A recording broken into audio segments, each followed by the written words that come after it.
Hey everyone, I hope that you're doing well. You may have noticed there was a hotfix update today for Baldur's Gate 3 with no real notes attached, and for some people, it was upwards of 60 gigabytes to download.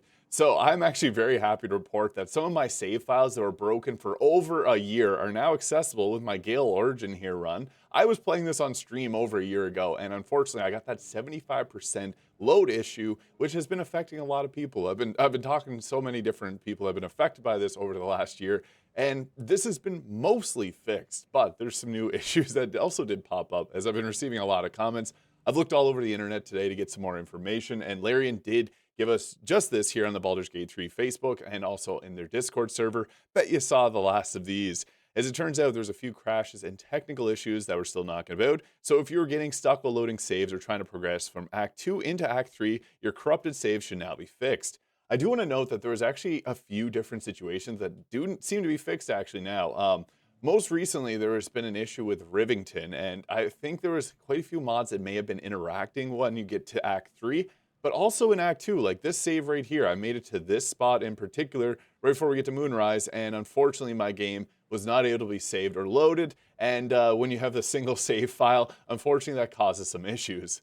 Now with this hotfix update, there wasn't actually any notes here, but if you go on the Steam database here, you can see that something was changed as of today, February 16th. And if you go in further details, there are no official patch notes available for this build besides the listed changes in 16 depots.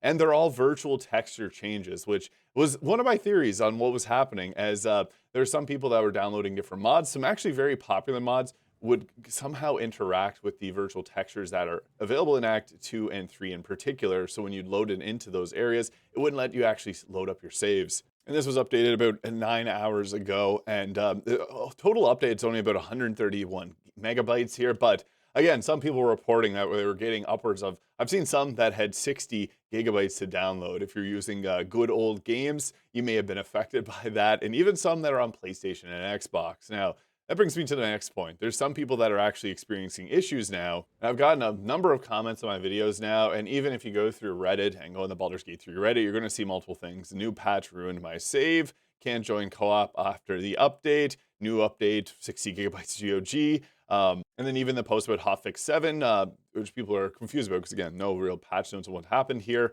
Some people's hunter mode stay corrupted. Some people are getting 15, like 10 frames per second in the menus. And some people's saves are even crashing when they try to load them up. And multiple people here reporting performance issues on Xbox. It seems like it's a lot on Xbox for some reason. Like I've even received multiple comments on my videos, and even really old videos of mine. People have been just reaching out and letting me know, and they were asking me to let, I guess, Larian or somebody know. But I just want to make those videos kind of point out that you may have some issues when loading into the game after this hotfix. It's kind of what happens with a lot of these whenever there's things that get updated. Now, one thing that I am actually very shocked about in my particular experience here that I want to share, this save file has had about 400 different mods since when I last used it. Funny enough, all the outfits that I had on my characters were removed, as I would have either updated the mods or removed the mods over the course of a full year of modding and making my own mods and a whole bunch of other stuff here. I just thought that was interesting. I wanted to point out that I thought this was a goner, but this one's back. I actually have 2 saves that were broken that are now corrected.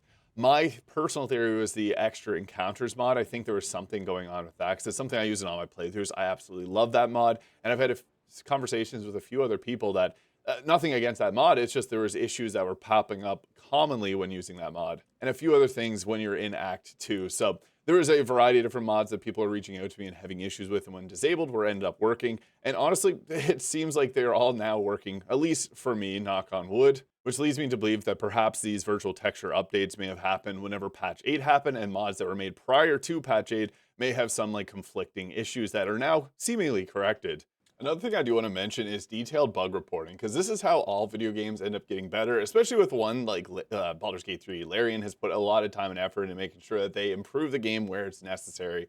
And this is actually something that's happened with this very patch. Now, if you know the Baldur's Gate 3 modding community, you probably know DD Whale, who is very popular and commonly on things like Reddit talking about his experiences with modding. He has over thousands of mods, and he was recently affected by this, put in the bug report, and it seemingly was one of the things that's going to be fixed with this. And for myself, as someone that makes mods, it's the detailed bug reports is how we're able to fix things. Like, for example, I just released an update for one of my mods last night.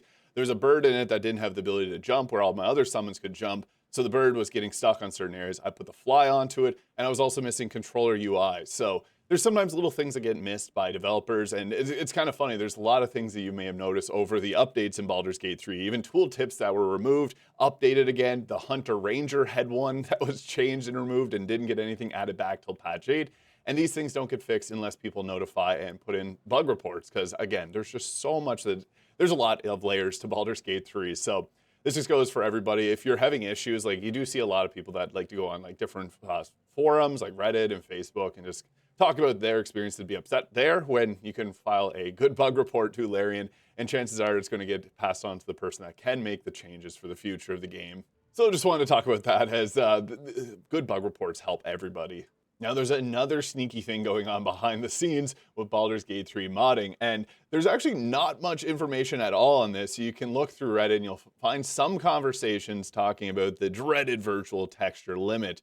It's different for everyone, and this is something I've talked to a few different players. Some had a limit of like 57 different virtual textures, and after that, it causes loading issues when you go into the game. Thankfully, there's a lot of mod, and especially this happens with outfit mods that are making like the non-virtual texture versions, which won't cause the issues. But in the past, if you're downloading like an older mod from like patch 7, you may download it and it may have a ton of these that ends up interacting with your other mods.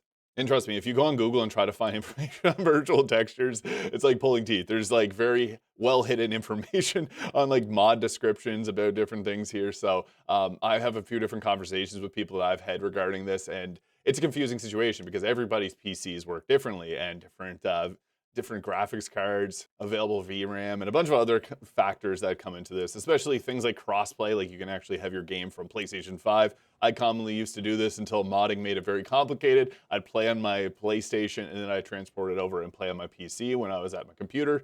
And that obviously causes some issues too when you're throwing mods into the mix. That was probably a lot of yapping about boring virtual texture stuff, but I just want to give some context because this was a majority of what got updated today, and seemingly I have 2 saves that I am so excited to get back and play. So I just wanted to talk about this from my perspective, and just to note that for a lot of the other people that have been commenting and those that are on Xbox and PlayStation 5 that are not able to access their saves, put in a bug report to Larian. This is how they can get those updates back out to console quickly to resolve any of the issues. And the more details, obviously, the better, as that kind of context makes a lot of difference. But yeah, please let me know in the comments if you're able to access your old saves. Like, again, I'm so stoked that this save from well over a year ago is now accessible again. Let me know also in the comments if you're having any issues with loading into the game. And again, you can go file a bug report. I will have this in the description here. Poor Astarian got his face scribbled over, but how to submit a bug report. You're just going to go on here, and they have all the instructions. It helps everybody, so if you're having any issues, I highly recommend going ahead and doing this, because, again, Larian has done a fantastic job with supporting this game over the last few years, and so yeah, we could all make Baldur's Gate 3 a better game together. Just wanted to put a video together, because again, there's literally like no information on this, and just wanted to yap about it. So let me know your thoughts. Have a great day, and we'll catch you all in the next one.